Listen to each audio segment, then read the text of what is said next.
এইবারে আমি এই পাউরুটির মিষ্টি খাই দাম কেমন স্বাদ হয়েছে।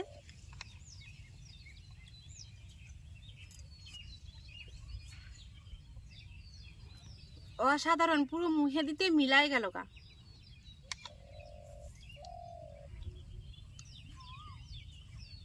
দারুণ। যদি আপনারা ফ্রিজে রাখেন ঠান্ডা করতে, তাহলে উপরে এই যে দুধের সরটা না, এটা পুরো জমে যাবে, তখন কিন্তু খাইতে আরো বেশি ভালো লাগবে। পুরো মাখনের মতো মুখের মধ্যে মিলাবো।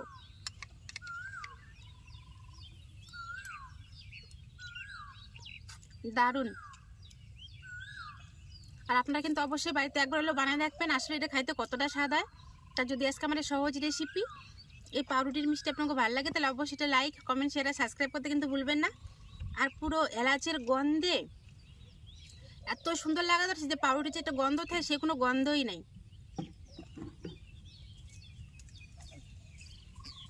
দারুণ।